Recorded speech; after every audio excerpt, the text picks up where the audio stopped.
పరిశుద్ధుని చేసి నీ వరములు దయచేసి పరిశుద్ధుని చేసి నీ వరములు దయచేసి నీ పరిశుద్ధ సన్నిధిని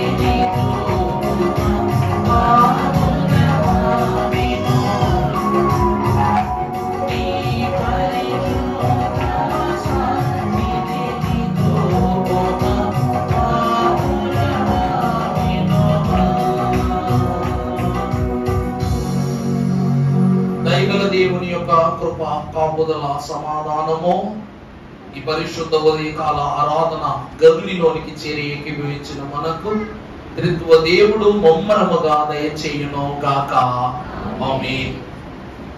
గత వారము పెండ్లి కుమార్తె ఆచరించవలసిన 7 స్నానముల వివరమును పరిశుద్ధ గ్రంథము ద్వారా మనం జ్ఞాపకం చేసుకున్న వారమై ఉన్నాం. ఈ వారము మన పాఠ్యాంశము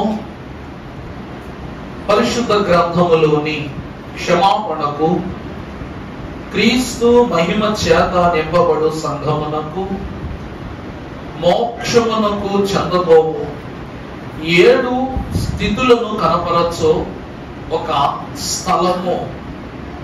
క్షమాపణకు, ధైర్యమునకు, విమోచనకు ముంగుర్తైన ఒక ప్రాముఖ్యమైన అంశమును ప్రభు పేరిట నేటి దినమున జ్ఞాపకం చేసుకుందాం. పరిశుద్ధ గ్రంథములో నుండి ఆదికాండ గ్రంథము 32వ అధ్యాయము ప్రారంభము నుండి చదువుకుందాము. యాకోబు తన త్రోవను వెళ్ళుచు ఉండగా దేవదూతలు అతనిని ఎదుర్కొని యాకోబు వారిని చూచి ఇది దేవుని సేన అని చెప్పి ఆ చోటుకి అతడు మహానయుము అని పేరు పెట్టెను. ప్రార్థన చేసుకున్నాం. అమ్మ పిల్లలు దయచేసి అలా చేయబాకండి. మహాపరిశుద్ధుడైన మా తండ్రి, పావనుడ పరిశుద్ధుడా, నీకే స్తోత్రము. ఈ దినము ధ్యానించాలనుకున్న వాక్య వివరములోనికి మా ఆత్మల యొక్క తలాంతులు ప్రవేశపెట్టబడుచు ఉండగా మా ప్రార్థన ఫలమేమియో, మేము అందుకున్న అంశమేమియో అన్నిటినీ మీరే వాక్యము ద్వారా మాకు బయలుపరచి సుస్థిర సంపన్న వాక్య ఫలముతో మమ్మలను వర్ధిల్ల చేయమని వాక్య నాయకుడై మమ్మలను కాయుచు కరుణింప చేయుచు ఉన్న యేసుక్రీస్తు ప్రభువు యొక్క పావన రాకడ వాక్య సందర్శన దీవెన నామమున మిక్కిలి వినయముగా బ్రతిమలాడి వేడుకొనుచున్న మా ప్రియ పరలోకపు తండ్రి, ఆమేన్. దైవజనుని యొక్క దీవెన వాత్సల్యము తండ్రి కూడి ఏకీభవించిన మనందరకు అందించును గాక ఆమేన్.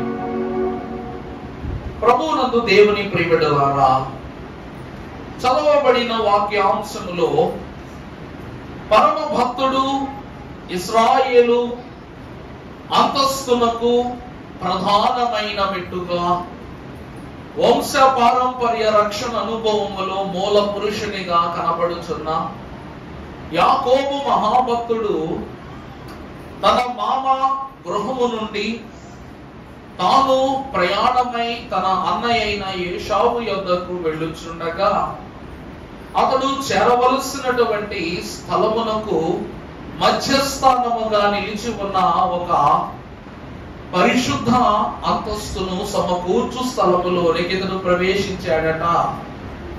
ఆ ప్రవేశించిన స్థలములో వేలాది మహోన్నతమైన పరిశుద్ధ సమూహమును అక్కడ చూచి ఆ స్థలమునకు మహానయుము అనేటువంటి పేరును అతడు పెట్టినట్లుగా చూస్తూ ఉన్నాం.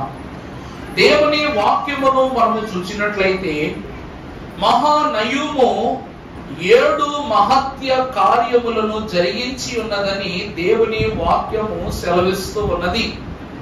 పరిశుద్ధ గ్రంథమును మనము చూస్తే ఈరోజు అబ్బాయి మీ దేవురండి అంటే మనం ఏమని చెప్తాము? మా సంస్కృతుడు అండి అని చెప్తాం.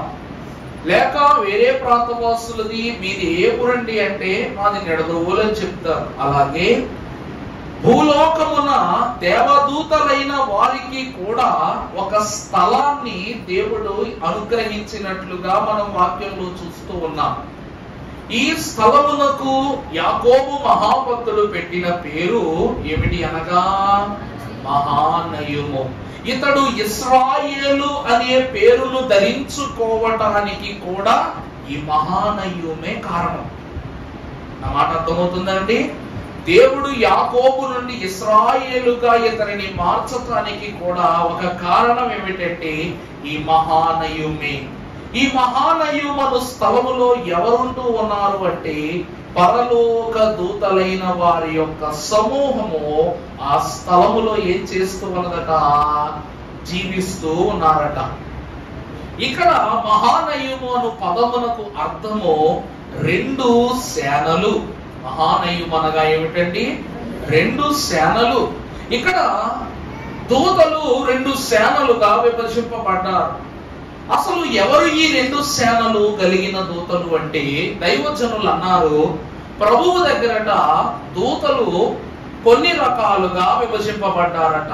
మొదటి వారు ఎవరు అంటే దేవుని యొద్ద నుండి మనకు వర్తమానములను అందించు దూతలు. వీళ్ళు ఎవరు అనగా దేవుని పరిచారకులు. అనగా ఉదాహరణకు మీకు అర్థమయ్యేలా చెప్పాలంటే గాబ్రియేలు దూత ఉన్నాడు. దేవుని యొద్ద నుండి వార్త తీసుకుని వచ్చి గొల్లల దగ్గరకు వచ్చి, ఇదిగో ప్రజలందరికీ కలుగబో మహా సంతోషకరమైన శుభవర్తమానమును నేను మీకు తెలియచేస్తున్నాను అని సెలవిచ్చాడు. ఇతడు ఎవరు అంటే దైవ పరిచారకుడు. ఇక రెండవది చూస్తే మానవ పరిచర్య చేయుచున్న దేవదూతలైన వారు. వీరెవరు అంటే ఉదాహరణకు పేతురు మహాభక్తుడట విస్తారమైనటువంటి సంఘ పరిచర్య చేస్తున్నప్పుడు ఇతని పరిచర్యను చూసి ఆ కాలపు రాజులు వీరందరూ కూడా రేపటి దినమున రాజ్యమును కబలించేస్తారు దేవుడు దేవుడు అని చెప్పని ఏం చేశారంట? పేతురును ఎవ్వరికీ తెలియకుండా అరెస్ట్ చేశారంట. పేతురుని ఎలాగండి? కిడ్నాప్ చేసినట్టుగా అరెస్ట్ చేశారంట. అంటే అతడు ఏమైపోయాడో తెలియదు, ఎక్కడున్నాడో తెలియదు, ఎవరూ చూడకుండా అతను అరెస్ట్ చేశారంట. పేతురు అనేవాడు ఒకడు ఉండేవాడు, ఉన్నాడు అని తెలియకుండా మృతి పొందినంత కాలము పేతురు చెరసాలలో పెట్టాలని నిర్ణయించుకున్నారట. నిర్ణయించుకుంటే పేతురు ఈ యొక్క చెరసాలలోనికి వెళ్ళి ఏం చేస్తున్నాడంటే మనశ్శాంతిగా నిద్రపోవడం ఆరంభించాడు. ఆరంభించినప్పుడు సంఘమైన వారు మొదటిగా కలవరపడ్డారట. ఏమిటంటే మా యాజకుడు ఎక్కడున్నాడు, మా యాజకుడు ఎక్కడున్నాడు. ఇప్పుడు నేనే ఉన్నా, నాకు మిషన్ నుండి దైవజనులైనటువంటి వారు ఒక బాధ్యత లేక ఒక పని అప్పచెప్పారు. అప్పచెప్తే నేను 1 నెల రోజుల పాటు ఇది మిషన్ కు సంబంధించిన కార్యక్రమం కాబట్టి బాగా జాగ్రత్తగా ఈ క్రమంలో ఉండాలన్న ఆలోచనతో మా అమ్మగారికి కానీ చెల్లికి కానీ మీ ఎవరికి కూడా చెప్పకుండా నేను కాముగా వెళ్ళిపోయాను. 1 నెల రోజులు అయిపోయింది. ఫోన్ ఎత్తకపోయినా, మెసేజెస్ రిప్లై ఇవ్వకపోయినా, ఎవరిని అడిగినా సరే మాకేం చెప్పలేదు అనే మాట మీ చెవిన పడితే మీ మనసుకి ఏం కలుగుద్దంట? ఆందోళన కలగడం. అసలు 1 వారం కనబడకపోతే ఎక్కడికి వెళ్ళిపోయాడు నాకు ఆరం ఉండదు. ఇలాగున పేతురు కనబడకపోగా సంఘమంతయు కూడా ఏమైపోతారంట? కలవరంలోనికి వెళ్ళిపోయారంట. వెళ్ళిపోయి ఎవరిని అడిగినా వారి దగ్గర నుండి తెలియదనే సమాధానం రాగానే సంఘమంతా ఆలయంలోనికి వచ్చి ఏం చేశారట? ప్రార్థన చేయడం ప్రారంభించారట. ఇలా ఆరంభించినప్పుడు ఈ ప్రార్థన చేస్తున్న విశ్వాసుల యొద్దకు ఒక దూత వచ్చిందంట.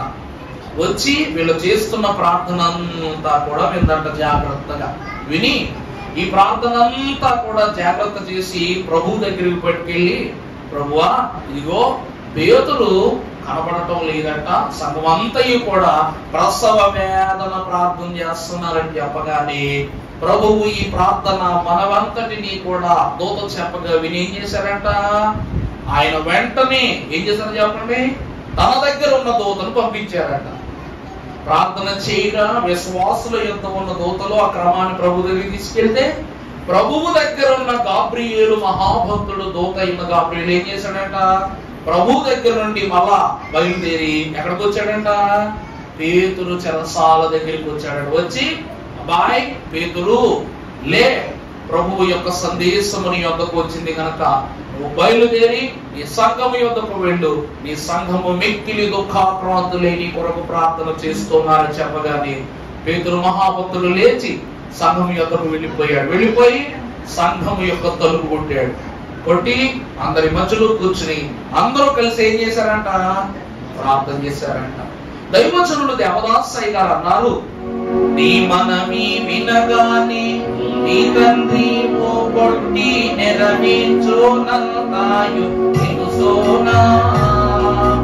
నీ మనవి వినగానే నీ తండ్రి కొట్టి నెరవేర్చునంతాయు తెలుసోనా. నీ మతికి నీ తండ్రి నియమం పోలే నీదే వెక్కాటిని రాజాని తెలుసోనా.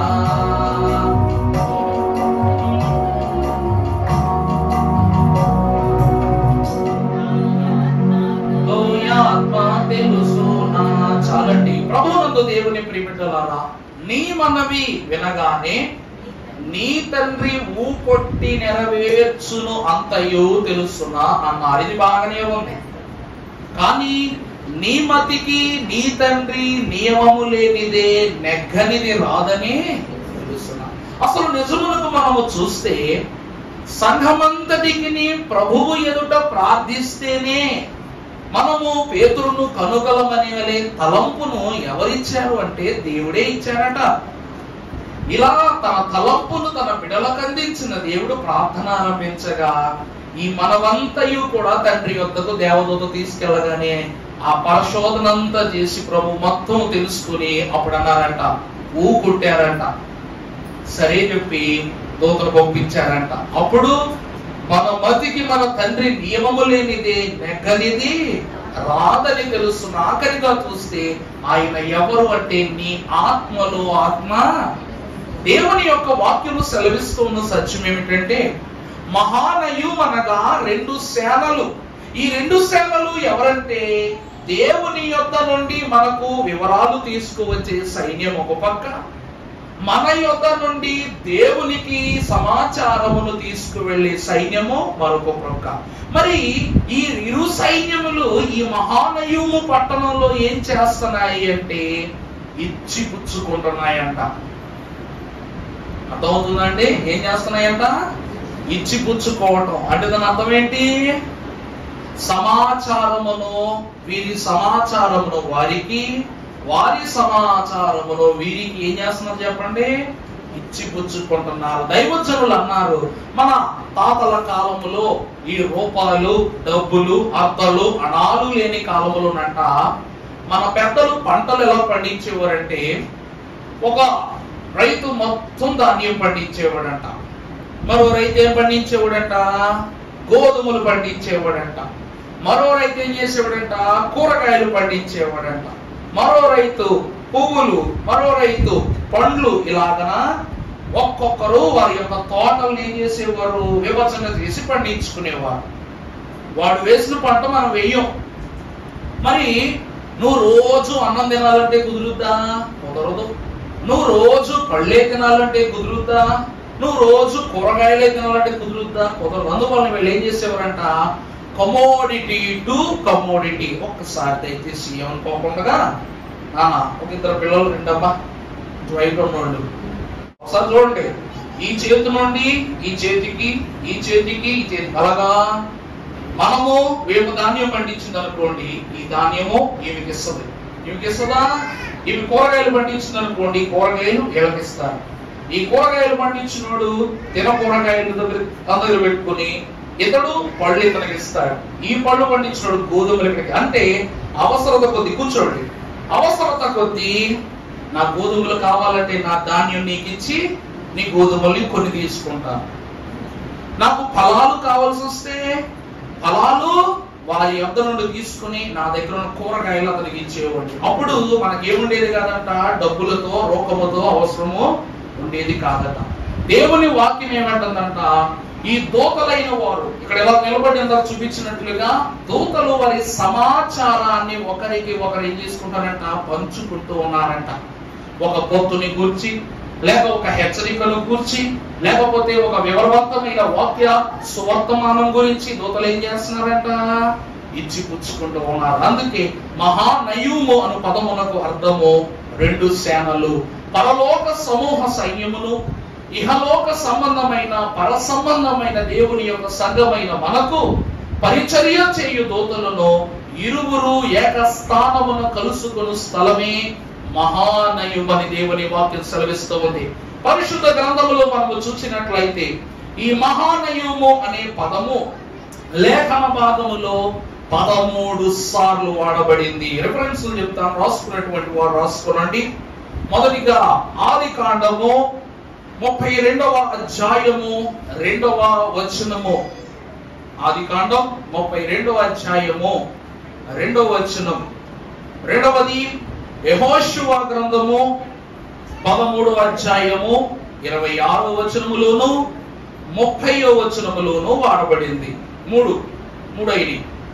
నాలుగవదిగా యెహోషువ గ్రంథము 21వ అధ్యాయము 38వ వచనములో.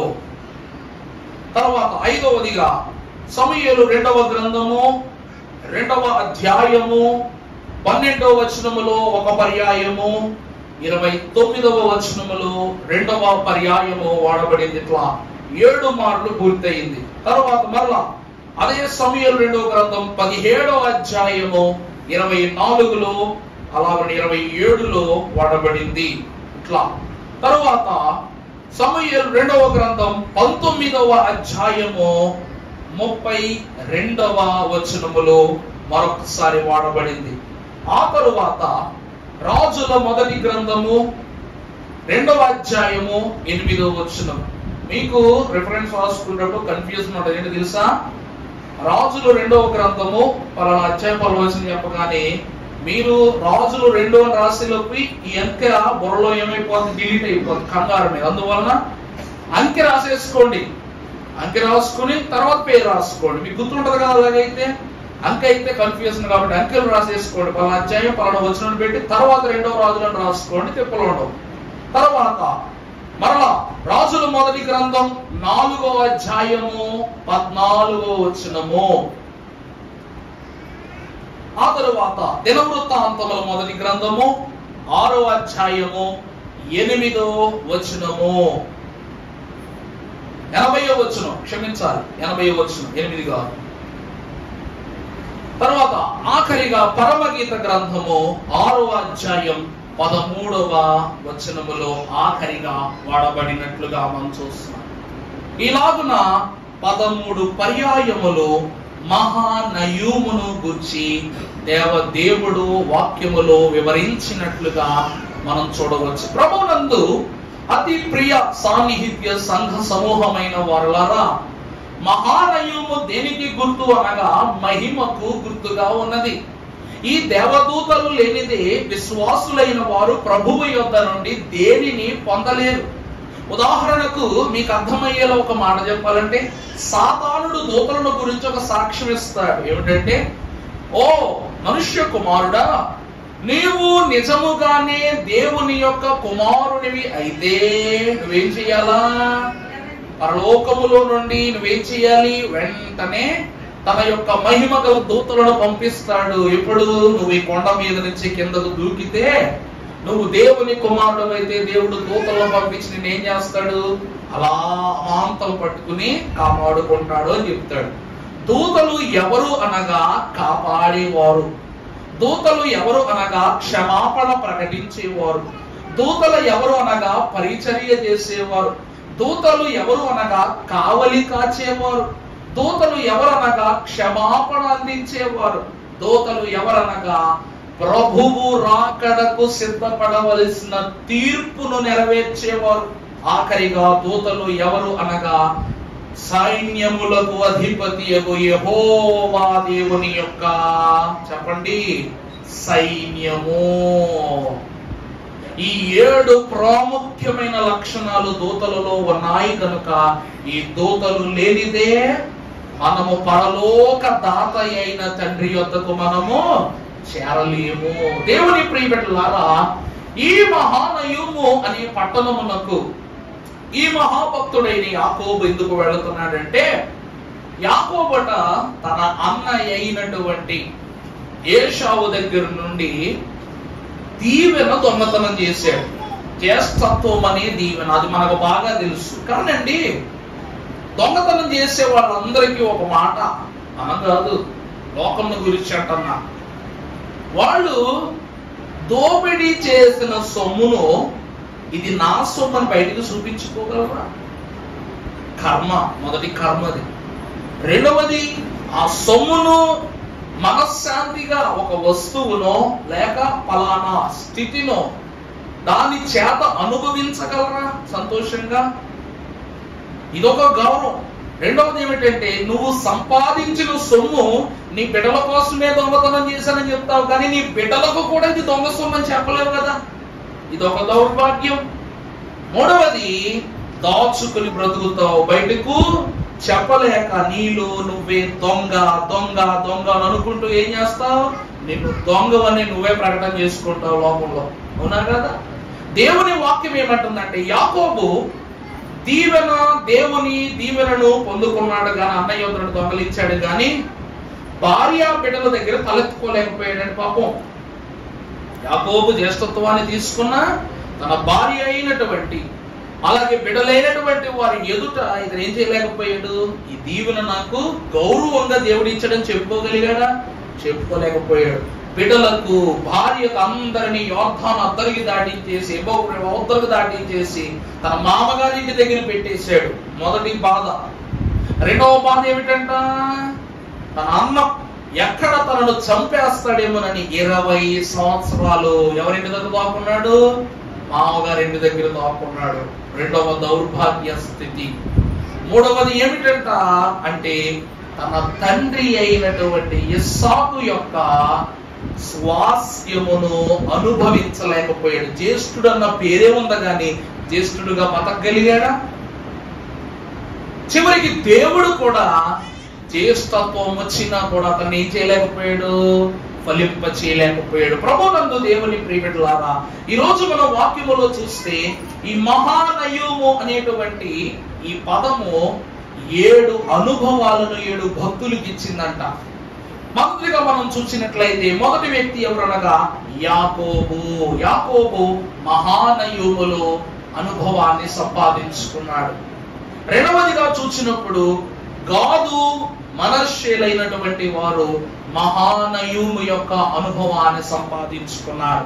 ఇశ్రాయేలు సంతానములు తండ్రి అయిన యాకోబు వంశీకులలో కుమారులుగా ప్రతిష్ఠింపబడిన గాదు అలాగే మనష్షే ఈ యొక్క మహానయుము యొక్క అనుభవాల్లో పాలిభాగస్తులయ్యారు. మూడవదిగా చూస్తే సౌలు కుమారుడైనటువంటి ఇష్బోషెతు మహానయుము యొక్క అనుభవాన్ని సంపాదించుకున్నాడు. నాలుగవదిగా చూస్తే దావీదు కూడా ఈ మహానయుములో ఆశీర్వాదాన్ని పొందుకున్నవాడి. ఆ తర్వాత మనము చూస్తే షూలమతి అనేటువంటి ఒక తల్లి కూడా ఈ మహానయుము అనుభవములో భాగాన్ని పొందుకుంది. ఆ తరువాత సొలొమోను, దావీదు కుమారుడును ఇశ్రాయేలు యొక్క రక్షకన కొరకు దేవుడిచే నియమింపబడిన రాజైన సొలొమోను కూడా మహానయుము భాగ్యములున్నవాడు. చివరిగా మన ప్రాణప్రియుడు ప్రియరక్షకుడైన యేసుక్రీస్తు ప్రభు వారు కూడా మహానయుములు ఏం పొందుకున్నారంట? అనుభవాన్ని సంపాదించుకున్నారు. దేవుని ప్రియబిడ్డలారా, మొదటిగా మనము చూసినట్లయితే యాకోబు యొక్క అనుభవాన్ని మనం గమనిస్తే ఒకసారి 32వ అధ్యాయం ఆదికాండం 9వ వచనం ఒకసారి చదువుమా. అప్పుడు యాకోబు, నా తండ్రి అయిన అబ్రహాము దేవా. చూడండి, అబ్రహాము గురించి అనగా యాకోబు ఏమంటున్నాడు సార్ చూడండి. నా తండ్రి అయిన అబ్రహాము దేవా. రెండవది, నా తండ్రి అయిన ఇస్సాకు దేవా, నీ దేశమునకు నీ బంధువుల యొద్దకు తిరిగి వెళ్ళుము, నీకు మేలును చేయుదునని నీవు నీ సేవకునికి సమస్త సత్యమునకు అపాత్రుడను. ప్రభువునందు దేవుని సంఘమా గమనించండి, ఇక్కడ యాకోబు కన్నులారా ప్రభు ఎదుట వేదన పొందుతూ ఒక మాట అంటున్నాడు, నా తండ్రి అయిన అబ్రహాము దేవా. ఏమండి, యాకోబుకు అబ్రహాము తండ్రా? మరి ఏమంటున్నాడు ఇక్కడ? నా తండ్రి అయిన అబ్రహాము దేవా అంటున్నాడు. రెండవది, నా తండ్రి అయిన ఇస్సాకు దేవా అంటున్నాడు. ఇరువురు తండ్రులే. ఇరువురులు ఎవరికి? యాకోబుకు తండ్రే అని అంటున్నాడు అనమాట. ఈ రోజు మనం వాక్యములో చూస్తే ఈ మహానయము పట్టణము యాకోబుకు ఒక నూతన విషయాన్ని చెప్తుందంటే ఏమిటంటే, అబ్రహాము ఈ లోకంలో ఎవ్వరికీ తాత కాదు. నీకు తాత కాదు, నాకు తాత కాదు, యాకోబుకు కూడా తాత కాదు. అబ్రహాము జన్మతః సర్వమానవాళికి నీ తండ్రే. అర్థమైందండి? వాళ్ళు వేల తరాలు గతించిపోయిన ప్రభువు అబ్రహాము కుమారులను గానే మనం పరిచయం చేశాడు తప్ప అబ్రహాము మనవాళ్ళగా మనల్ని ఎప్పుడు చెప్పలా. ఎందుకు అంటే ప్రియులారా, అబ్రహాం అంతటి విశ్వాసము సంఘమునకు ఉన్నది గనుక ఆ వారసత్వము కుమారతత్వములో నుండి బయలుపడినదని యేసుక్రీస్తు ప్రభు చెప్పారు. అందుకే నా తండ్రి అయిన అబ్రహాము దేవాని వాగ్దాన ఫలాన్ని అందిస్తున్నాడు. రెండవది, జన్మతః తండ్రి అయిన ఇస్సాకు దేవా, నువ్వు నాకు వాగ్దానము చేసినట్లుగా నన్ను కీడు నుండి, శ్రమ నుండి, శోధన నుండి తప్పించి నా బిడ్డలను, నా వంశమును విస్తరింపజేయగలను చెప్పావు కదా. ఈ రోజేమో ఆవలి ఒడ్డున నా అన్న 400 మంది సైన్యాన్ని పెట్టుకుని నన్ను ఏం చేయబోతున్నాడు? చంపడానికి సిద్ధంగా ఉన్నాడు. ఇక నేను నీ పాదాల మీద పడి ఏడవటము తప్ప, నీ ఎదుట రొమ్ము కొట్టుకుని వేదన పొందడం తప్ప నాకు వేరే గత్యంతరమే లేదు ప్రభువా, నన్ను నువ్వు కాపాడు అని ఏడుస్తూ ఉంటే అప్పుడు మహానయములో ఉన్న దూతల యొక్క కాపుదల యాకోబు దగ్గరికి వచ్చిందంట. వచ్చి అంటున్నారు, యాకోబు యాకోబు ఎందుకు ఏడుస్తున్నావు నువ్వు? ఏమైంది అని అడిగితే, నా అన్న ఆవలి ఒడ్డున నన్ను చంపడానికి ఏం చేస్తున్నాడు? సిద్ధంగా ఉన్నాడు. మరి నా పరిస్థితి ఈ రోజు రేపు అన్నట్లుగా నా అన్న చేతిలో చావక మానదని ఈ దూత దగ్గర మనవి చేసుకున్నప్పుడు ఒక దూత వెళ్ళి ఏషావు సైన్యాన్ని చూచి వచ్చిందంట. నువ్వు అన్నది నిజమే, 400 మందితో నీ అన్న సిద్ధంగా ఉన్నాడు. ఇక నీ మరణము తథ్యమని దూత చెప్పగానే అక్కడికక్కడే నేల కూలిపోయాడంటే యాకోబు. కూలిపోయి ఏమంటున్నాడు? నా తండ్రి అయిన అబ్రహాము దేవా, నా తండ్రి అయిన ఇస్సాకు దేవా అని అడగటం ప్రారంభించాడు. ప్రభునందు ప్రియబిడ్డలారా, ఈ దూతలు సమాచారాన్ని తెచ్చాయి. మరి ఈ దూతల ద్వారానే పరలోకములో ఉన్న తండ్రికి కూడా ఏం వెళ్ళాలి? ఈ రోదన సమాచారం వెళ్ళాలి. అందుకు అక్కడ ఉండి అంగళారుస్తూ మొదలు పెట్టాడంట యాకోబు మహాభక్తుడు. అందుకే మహానయము అనే పట్టణములో ఒక సైన్యము పరమ భక్తుడై ఉన్న యాకోబుకు అడ్డుగోడగా ఉంది. మరొక సైన్యము దేవుని పరిచర్య నిమిత్తము తన అన్న అయిన ఏషావు యొక్క తలంపులను మార్చే సైన్యముగా పనిచేస్తుంది. ఒక వచనాన్ని మనం లేఖన భాగంలో చూస్తే ఎవరు దూతలు? ఈ దూతలు ఎంతమంది ఉన్నారు అంటే ప్రకటన గ్రంథం 5వ అధ్యాయం 11వ వచనాన్ని మనం చూస్తే, నేను చూడగా సింహాసనమును జీవులను పెద్దలందరినీ ఆవరించి ఉన్న అనేక దూతల స్వరము వినబడిన. ప్రభునందు ప్రియబిడ్డలారా, ఈ దూతలు ఎంతమంది అనే మాటకొస్తే అంతా ఎంత అని చెప్పేవారు కాదట వీరు.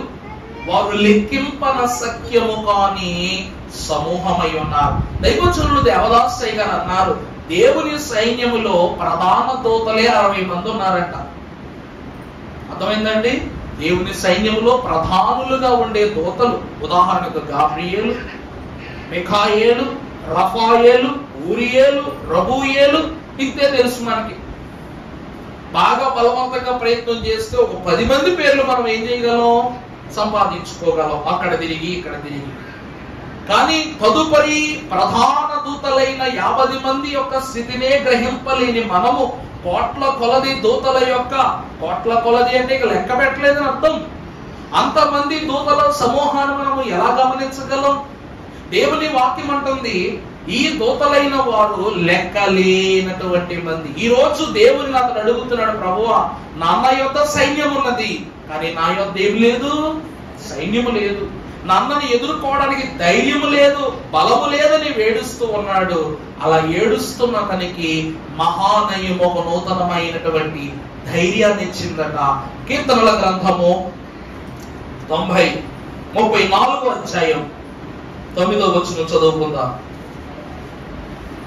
కీర్తన గ్రంథం 34:7. యెహోవా భక్తులారా ఆయన యందు భయభక్తులు ఉంచుడి. అమ్మా 34:7. యెహోవా యందు భయభక్తులు కలిగి ఉన్న వారి యందు ఆయన వారి చుట్టూ ఉండి. 91వ అధ్యాయము 11వ వచనం కూడా ఒకసారి చదవండి. 91:11. నీ మార్గములన్నిటిలోనూ నిన్ను కాపాడుటకు. చాలండి.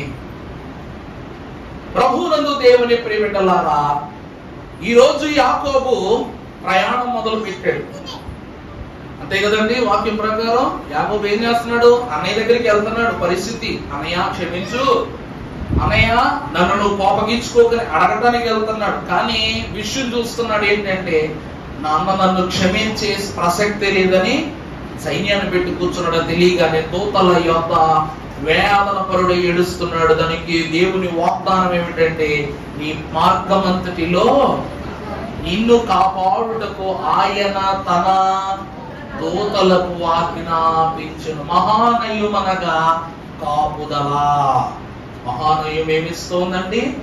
కాపుదలనిస్తోంది. దూతలు లేకపోతే మనం ఏం చేయలేమండి. ఈరోజు మీకు దేవుడు చేయించాడు, చేతిలో ఈ 3 ఏళ్ళు తీసేసి, ఈ 3 ఏళ్ళు లేకపోతే నువ్వు అన్నం తినగలవా? నీకు చెయ్యి ఉందంతే, ఏం లేదు.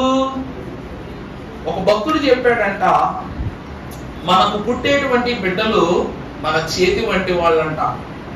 వీళ్ళందరూ కలిసి జీవిస్తేనే మన కుటుంబం ఫలిస్తుంది. లేదు అన్నట్లుగా ఒకరు లేకపోయినా ఈ చెయ్యి అంగవైకల్యము కలిగిన చెయ్యి. అవునా కదా? అంటే ఈ బటను వేలు దేనికి? ఆదేశించడానికి. అర్థమైందా అండి? ఈ యొక్క చూపుడు వేలు దేనికి? ప్రశ్నించడానికి. ఈ మధ్య వేలు దేనికి? ఈ వేళ్ళన్నిటికీ పెద్ద దిక్కు. ఈ యొక్క ఉంగరం వేలు దేనికంట? అలంకరణకంట. ఈ పిల్లేలు దేనికంట? దేనికి?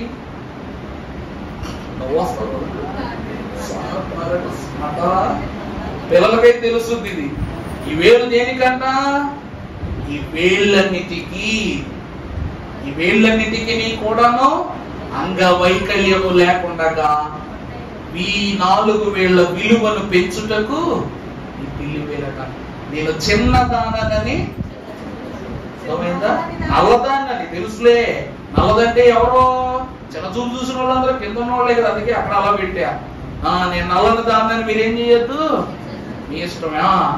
ఇది ఈ 4 వేళ్లకు చిన్న చూపు కలగకుండా సంపూర్ణతనిచ్చేటువంటి వేలై ఉన్నది. అలాగుననే దేవుని వాక్యం అంటుంది, మహానయము పట్టణములో ఉన్న ప్రతి ఒక్క దూత కూడా కాపుదలకు, ధైర్యానికి, రక్షణకు, పరిచర్యకు, దేవుని యొక్క వాగ్దానము నెరవేర్చుటకు ఇవ్వబడినటువంటి దూతలు. అందులో యాకోబుకు మొట్టమొదటగా ఈ అనుభవాన్ని ఎలా ఇస్తుందంటే కాపుదల అనే అనుభవాన్ని ఇస్తూ ఉన్నాయి. ఇది యాకోబు యొక్క అనుభవం. తర్వాత దూతలను బట్టి దేవుడి యొక్క వేడుకొనగా దేవుడు ఏం చేశాడంట? ఏశావు మనసు మార్చాడు. అన్నాదమ్ముళ్ళు ఏమైపోయారు? అయిపోయారు లేదా? అది దేవుని యొక్క మహత్యం. రెండవదిగా మనం చూసినట్లయితే దినవృత్తాంతముల మొదటి గ్రంథము 6వ అధ్యాయము 80వ వచనము చదువుకున్నట్లయితే, గాదు గోత్రస్థానములో నుండి గిలాదు యందలి మహానయము దాని గ్రామములు, హెస్బోను దాని గ్రామములు,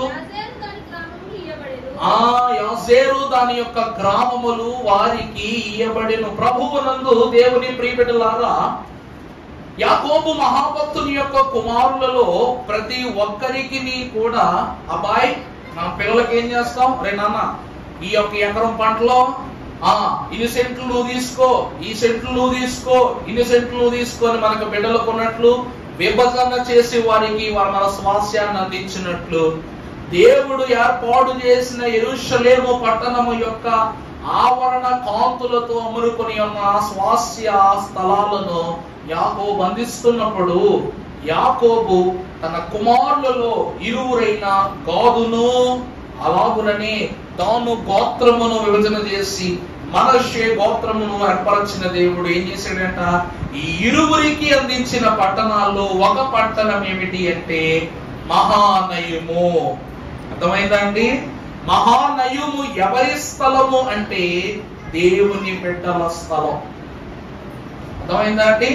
మన స్థలాలలో దేవదూతలు కాపురం ఉంటున్నారు, కానీ దేవదూతల స్థలములో మనుషులు కాపురం ఉన్నట్లు దేవుని వాక్యం అంటుంది. ఇదిగో దేవుని యొక్క నివాసము మనుష్యులతో కూడా, చెప్పండి ప్రకటన గ్రంథంలో ఈ వచనం చూడమా, ఇదిగో దేవుని యొక్క నివాసము మనుష్యులతో కూడా ఉన్నది. తెలుసు కదా ఈ మాట.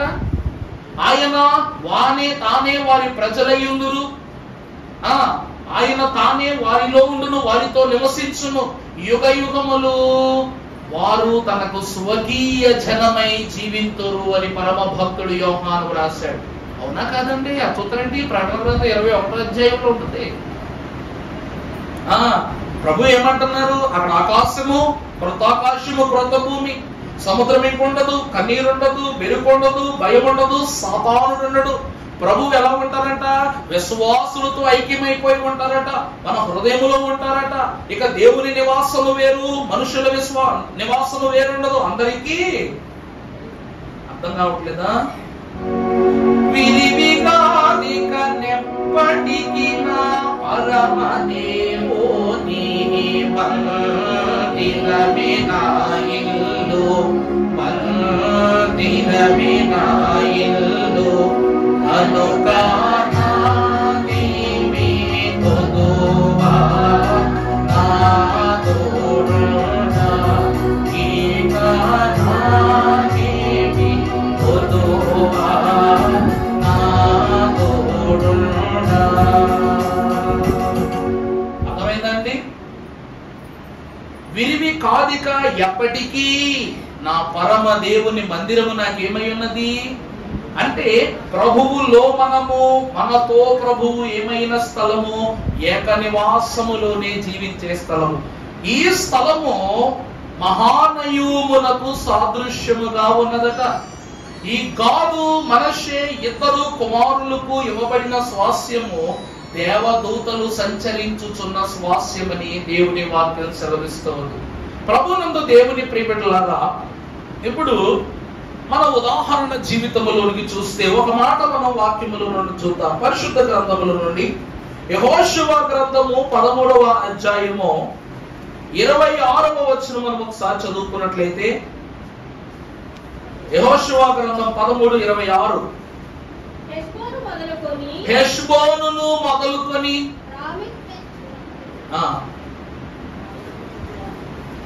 చదువుమా, అర్థం కావట్లేదు. యెహోషువ 13:26,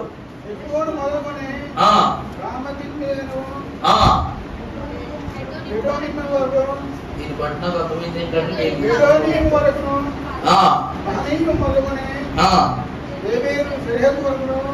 రామత్ మిజ్పే అర్థమవుతుందండి. హెష్బోను మొదలుకొని రామత్ మిజ్పే బెటోనీము వరకు, మహానయుము మొదలుకొని దెబీరు సరిహద్దు వరకు, లోయలో బేతారము, బెత్నిమ్రా, సుక్కోతు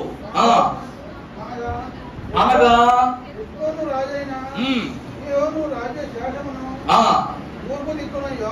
తూర్పు దిక్కున యోర్దాను అద్దరిని, సముద్ర తీరము వరకు ఉన్న యోర్దాను ప్రదేశమును. చూడండి చూడండి, వాళ్ళ వాళ్ళ వంశముల చొప్పున గాదీయులకు స్వాస్యమైన పట్టణములు, గ్రామములను ఇవి. ఈరోజు దేవుని వాక్యము సెలవిస్తున్న మాటను మనము చూస్తే, మహానయం అంటే కాపుదల అని యాకోబును బట్టి తెలుసుకున్నాం. మహానయం అనే పదమునకు గుర్తు ఏమిటి అంటే, ఈరోజు ఇశ్రాయేలు ప్రజలు ఐగుప్తు దేశము నుండి బయలుదేరిన కొంతకాలమునకు సుక్కోతు, యాతాము, అలాగని సీనాయి సరిహద్దుకు రాగానే దేవుడు మన్నాను కురిపించి, ఏమండి మన్నాను కురిపించి దేవదూతల ఆహారముతో వారిని ఏం చేశాడంట, తృప్తి పరిచినట్లుగా మనం చూశాం. కానీ వేలాది దేవదూతలు ఒకే చోట కలుసుకొని, లక్షలాది దేవదూతలు కోట్లాది ఒక చోట కలుసుకుని, ముచ్చటించుకుని, మాటలాడుకుని, విందు చేసుకుని స్థలమునే ఇశ్రాయేలు ప్రజలలో గాదుకు, మనష్షేకు దేవుడు అనుగ్రహించాడంటే, మరి ఆ స్థలమంతయు మన్నా అంత పవిత్రమైనది. దైవజనులు దేవదాసయ్య గారు అన్నారు, మన్నా అనగా పరిశుద్ధ విందుశాల. మన్నా అనగా ఏమిటి? మహానయం అనగా ఏమిటండి? పరిశుద్ధ విందుశాల. ఇది దేనికి గుర్తుగా ఉన్నదంటే, దేవదూతల యొక్క నివాస స్థలముగా, పవిత్ర స్థానముగా కనబడుతూ ఉంది. ఈరోజు అందరి దగ్గర ఈ పొలం పక్కన ఎన్నో పొలాలు ఉన్నాయి. అన్ని పొలాల్లోనూ రేషన్ బియ్యం, పిఎల్ బియ్యం, సోనా బియ్యం పండుతుంది. నా పంటలోనే బాస్మతి బియ్యం పండితే ధర నాకు ఎక్కువ వస్తుందా, మీకు ఎక్కువ వస్తుందా? నాకు ఎక్కువ వస్తుంది కదా. నా భూమికి మాత్రమే బాస్మతి పంట వచ్చేంత మంచి సారవంతమైన మట్టి ఉంది. మరి మిగిలిన చోట్లకు ఇదేమి కాదు, పనికి రాదు అని ఏం చేస్తుందంట, ఏంటి వీడి నేలలో అంత గొప్ప ఏముందని ఏం చేస్తారు, చాలా మంది నా నేల కొనుక్కోవడానికో లేకపోతే నా పంట పాడు చేయడానికో చూస్తారా? చూడరా? దేవుని వాక్యం అంటున్నది, ఇశ్రాయేలు ప్రజలలో భూభాగములో ఎవరికీ ఇవ్వలేనంత గొప్ప భూభాగము తన స్థానమును దాటి ప్రత్యక్ష అంతస్తుకు వచ్చిన గాదీయులకు, మనష్షేయులకే దేవుడిచ్చాడు. అందుకే మహానయం అనగా పవిత్ర స్థలము లేక పరిశుద్ధ విందుశాల. మూడవదిగా మనము చూసినప్పుడు, పరిశుద్ధ గ్రంథములో నుండి పరమభక్తుడైన పేతురు మొదటి పత్రికలో రాసిన పాట, 1వ అధ్యాయం 3వ వచనం చదవమ్మా. పేతురు రాసిన మొదటి పత్రిక 1వ అధ్యాయం 3వ వచనం. మన ప్రభు అయిన యేసు క్రీస్తు తండ్రి అయిన దేవుడు స్తుతింపబడును గాక. మృతులలో నుండి యేసు క్రీస్తు తిరిగి లేచుట వలన జీవముతో కూడిన ఆయన అక్షయమైనదియు నిర్మలమైనదియు వాడబారనిదియునైనా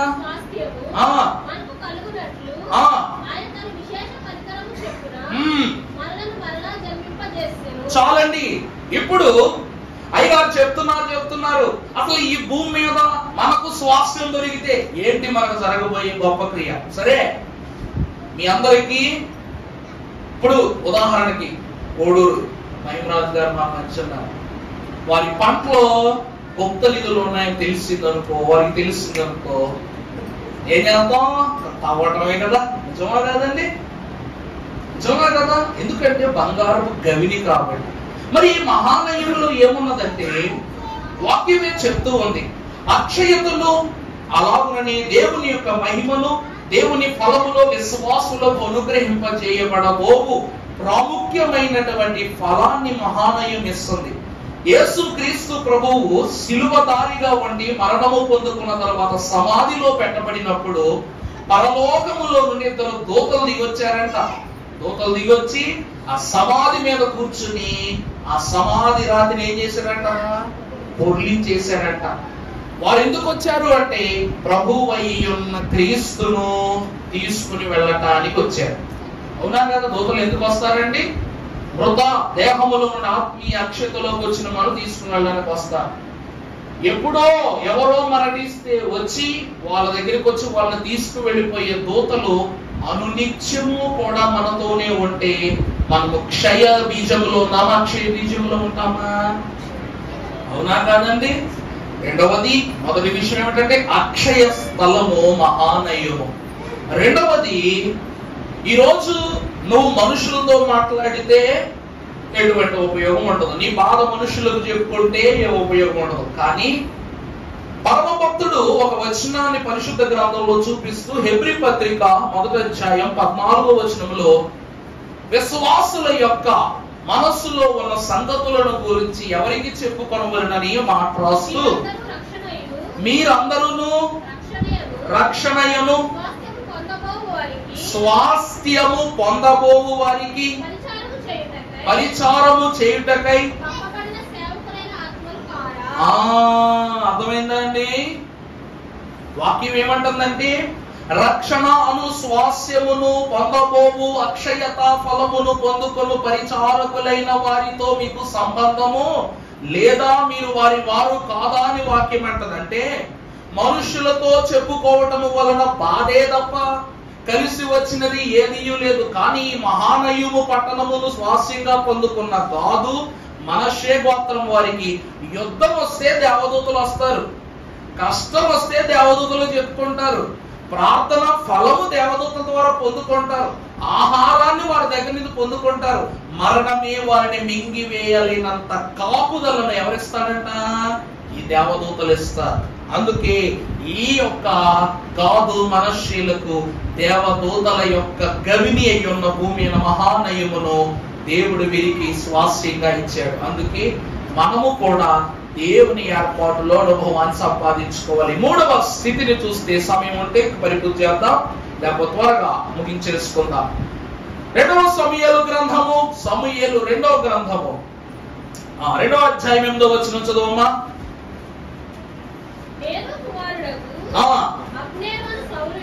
అబ్నేరు అను సౌలు యొక్క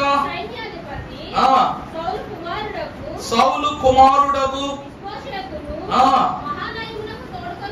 మహానయమునకు తోడుకొని పోయి అషేరీయుల మీదను ఎఫ్రాయిల మీదను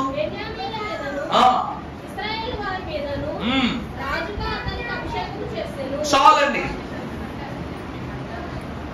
అభిషేకం క్షమించాలి, అభిషేకం ఇక్కడ సౌలుకు ఒక కుమారుడు, ఇతను ఎవరు అనగా ఇష్బోషేతు. ఈ కుమారుడైన ఇష్బోషేతు సౌలు మహారాజు మరణించిన తరువాత, ఇది క్రమంలో మీకు మనం చెప్పారు, మెఫీబోషేతు ఒక కుమారుడు, అంగవైకల్యం గల కుమారుడు. ఎవరికి? యోనాతాను కుమారుడు. యోనాతాను కుమారుడు మెఫీబోషేతు. సౌలు కుమారుడు ఎవరు? ఈ ఇష్బోషేతు. ఈ సౌలు కుమారుడు యోనాతాను సహోదరుడైన ఇతడు ఎప్పుడైతే తన తండ్రి అయిన సౌలు అలాగునే తన అన్న అయిన యోనాతాను ఇద్దరు మరణించారో ఈ విషయము తెలిసినటువంటి ఇతడు దూరంగా పారిపోయాడంట. పారిపోతే అప్పుడు దేవుడిని అడిగి దావీదు మహాభక్తుడు ఏం చేశాడంట, ప్రభువా ఇప్పుడైనా నేను యెరూషలేము పట్టణానికి వెళ్ళనా? నీ ఇష్టం ఎప్పుడు వెళ్ళబట్టి అప్పుడు వెళ్తానంటే నువ్వు బయలుదేరి వెళ్ళి హెబ్రోనులో కాపురం ఉండు అని చెప్పాడు దావీదుకు దేవుడు. ఈ హెబ్రోనులో ఉండి దావీదు కాపురం ఆచరిస్తూ ఇశ్రాయేలు దేశానికి ఏమయ్యాడంట? రాజయ్యాడు. రాజైన తరువాత ఈ ఇష్బోషేతును సౌలు యొక్క సైన్యాధిపతి, అర్థమవుతుందండి మీకు? ఎవరు సైన్యాధిపతి? మొదటి రాజు అయిన సౌలు మహారాజు యొక్క సైన్యాధిపతి ఈ యొక్క ఇష్బోషేతును చేత పట్టుకుని ఎక్కడికి తీసుకొచ్చాడంట? కొన్ని దేశాల అద్దరిన ఉన్నటువంటి ప్రాంతాల నడుమకు తీసుకుని వచ్చి ఆ యొక్క రాజ్యాలను అతనికి అప్పగించి దానికి అతన్ని పట్టాభిషిక్తుడిని చేశాడు. అప్పుడు ఈ ఇష్బోషేతు ఒక రోజు ఒక నది అద్దరిని అవతల ఒక భాగము ఇవతల ఒక భాగము ఉన్న స్థలములో వీరు నిలబడి ఉన్నప్పుడు ఆ స్థలమును వీరు ఏమనుకుని పేరు పెట్టుకున్నారంటే రణస్థలముగా లేకపోతే మల్ల యుద్ధ స్థలముగా వారు దాన్ని భావించి ఒకరిపైన ఒకరు పోటీలు ఆచరించడానికి ఆవల ఉన్న సైన్యము ఈవల ఉన్న సైన్యం ఏం చేసేవారంట, మల్ల యుద్ధపు పోటీలను జరిగించుకునేవారట. అంటే మేము గొప్ప మీరు గొప్ప అన్నట్లుగా. ఇలా జరుగుతూ ఉన్న క్రమములో దావీదు మహారాజు యొద్దకు ఈ వివరము తెలుస్తుంది. ఈ క్రమం ఎవరు తెలుస్తుందండి?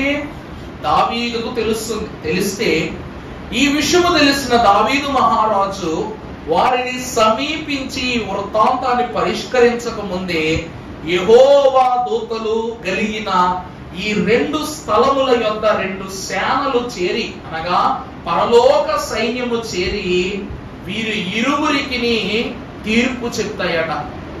అర్థమైందండి? ఈ ఇరు సైన్యముల ఎదుట దేవదూతలైన వారు చేరి వీరు చేయుచున్న క్రమము దైవ విరుద్ధమని భావింపజేసి వీరిరువురికి తీర్పు చెప్పి వీరు దేవుని యందు ఎంత దోషులై ఉన్నారో ప్రశ్నింపజేసి మహానయుము యొక్క అనుభవాన్ని ఎవరికి ఇస్తుంది? సౌలు కుమారుడైన ఇష్బోషేతుకి ఇస్తుంది. ఒక మాటను మీరు చూసినట్లయితే 2వ అధ్యాయం 13వ వచనం చదువమ్మా.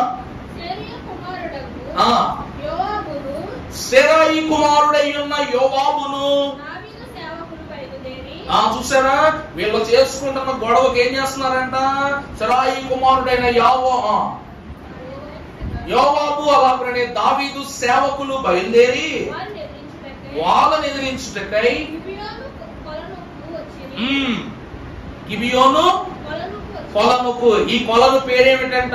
గిబియోను అనే కొలనుకు ఆవలి ఎవరు వీళ్ళు ఏం చేస్తున్నారు?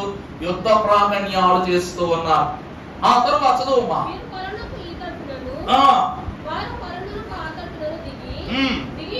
దిగి ఉండగా అబ్నేరు లేచి, అర్థమైందండి? వీళ్ళు ఇక్కడ ఏ యుద్ధాలు చేస్తున్నారంట?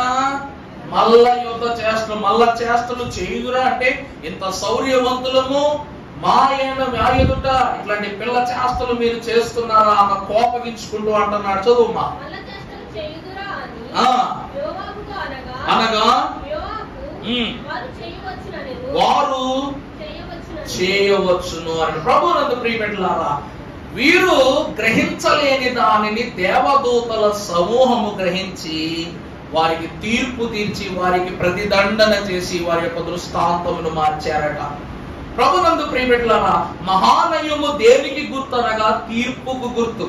ఈరోజు అన్నయ్య అయిన ఏశావుకు యాకోబుకు ఆ స్థలంలో ఏం జరిగింది? తీర్పు జరిగింది. ఏశావు యొక్క మనస్సును మార్చి తప్పిదాన్ని గుర్తు చేసింది మహానయము. నువ్వు కూడా తప్పు చేసావు యాకోబు, దేవుడు దీవెనిస్తానంటే ఎలాగైనా ఇస్తాడు, నువ్వు దొంగలించక్కర్లా. అంటే యేసుక్రీస్తు ప్రభువుగా వస్తానన్నారు. వస్తానని చెప్పిన ప్రభువు రాకమానరు కదా. రాకడ ప్రార్థన స్తుతులు చదువుకుంటామా లేదా? వస్తానన్న ప్రభువు రాకమానరు. ఆయన వచ్చు వరకు నిరీక్షించుటే విశ్వాసి యొక్క నూతన ప్రధాన లక్షణము గనక నిరీక్షణే నీ ఫలం అని చెప్పారు. కానీ యాకోబు ఇంకా ఎంతకాలం నేను వేచి ఉండాలని ఆలోచన ఏం చేశాడంట? తన అన్న దగ్గర నుండి చెడు చేసి దీవెన పొందుకున్నాడు. వారిరువురికి కూడా యాకోబు నువ్వు దొంగవే, నువ్వు చెడిపోయిన వాడవని యాకోబుకు దండన చేశారు. అలాగే తమ్ముడు చేసిన తప్పును నువ్వేదో తగ్గించబోగా తమ్ముడిని హతమార్చటము తప్పు అని ఇద్దరికి ఏం తీర్చిందంట? తీర్పు తీర్చింది. అర్థమవుతుందా అండి? అలాగనే ఇశ్రాయేలీయుల సరిహద్దు అయిన గిబియా నది యొద్ద అనగా గిబియా కొలను యొద్ద ఇరు సైన్యాలకు దేవదూతలు ఏం చేశారంట? తీర్పు ప్రకటించారట. ఇది 3వ స్థితి. తరువాత 4వ స్థితి చూస్తే సమూయేలు 2వ గ్రంథం 17వ అధ్యాయం 24వ వచనం ఒకసారి చదవమ్మా. అమ్మా, అబ్షాలోమును ఇశ్రాయేలీయులందరూ యోర్దాను నది దాటి వచ్చిరి. అబషాలోము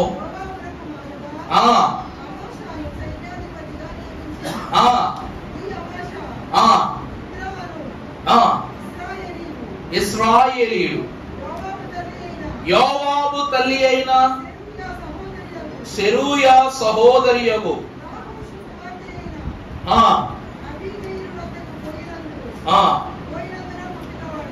చాలండి. ప్రభునందు దేవుని ప్రియబిడ్డలారా, వాక్య గ్రంథములో ఈ అధ్యాయ పాఠములో మనకొక మనిషి పరిచయం అవుతున్నాడు. మీకందరకు బాగుగా తెలిసిన వాడు దావీదు మహారాజు యొక్క కుమారుడైన అబషాలోము. ఇతడు తండ్రి మాటలను ధిక్కరించి తన సైన్యాధిపతులతో, తన సేవకులతో, అధికారులతో కలిసి, ఎందుకంటే ఎంత తండ్రి అయినా దావీదు మహారాజు తప్పు చేస్తే ఏం చేస్తాడు? శిక్షించక మారడు. కాబట్టి ఈ శిక్షా విధి తన కుమారుని కలగక మునుపే తండ్రిని ఆ స్థలములో నుండి తప్పించి తను రాజవ్వాలన్న దురాలోచన పథకాన్ని అబషాలోము కలిగి ఉన్నాడంట.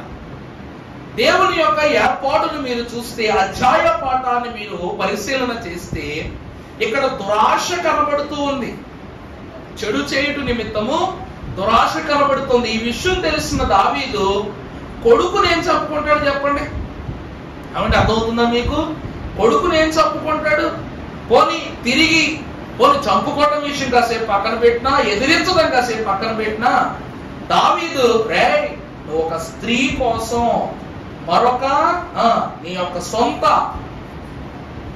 బంధుత్వం కలిగిన వాళ్ళతో నువ్వు ఇట్లా చెడు చేస్తావా, వ్యభిచారం చేస్తావా అని తండ్రి అడిగాడు అనుకోండి, కొడుకు ఏమంటాడు తిరిగి? నువ్వు చేయలేదా అంటాడా? అంట ఎందుకంటాడు? దావీదు బెత్షెబాతో వ్యభిచారము చేసినట్లే శయనించినాడు గనక ఏమని పిలువబడతాడు చెప్పండి? ఏమని పిలువబడతాడు? నువ్వు ప్రశ్న అడుగుతావు, నీ కొడుకు ఏమని జవాబు చెప్తాడు? క్షమించమని తలదించుకోడు. నువ్వు చేసినయే నేను చేశానని తండ్రి తల తెగిపోయే మాటలు మాట్లాడతాడు. ఇది మీ మాటలు అండి, వాక్యమే అంటుంది. మాట చూపిస్తాను. 12వ అధ్యాయం తీయమ్మ. సమూయేలు 2వ గ్రంథం 12వ అధ్యాయం 11వ వచనము మనము చూసినట్లయితే, నా మాట ఆలకించుము, సెలవించుచున్నది ఏమనగా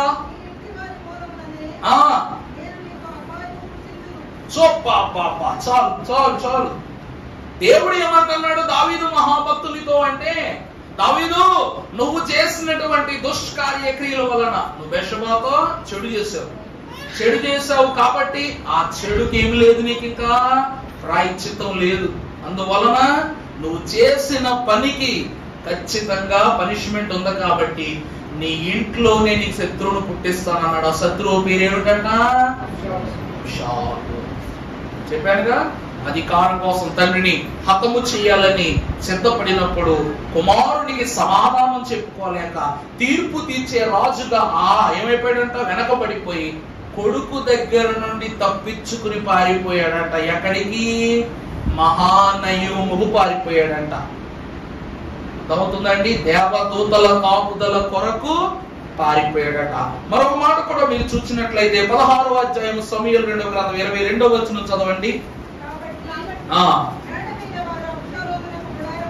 వేయగా ఇశ్రాయేలీలు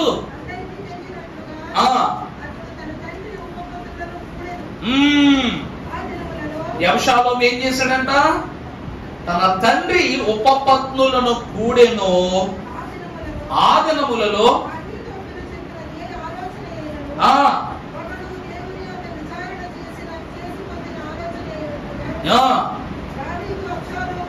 దావీదు అబషాలోమును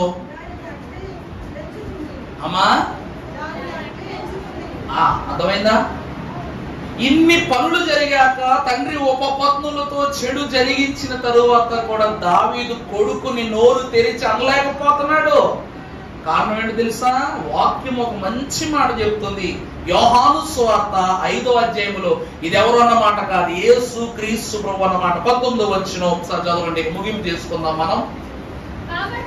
కాబట్టి యేసు, ఏమండి ఈ మాట మాత్రం చాలా జాగ్రత్తగా వినాలి. ఇట్లు ప్రత్యుత్తరం ఇచ్చెను, తండ్రి ఏది చేయుట కుమారుడు చూచెను, అదే కాని తనంతట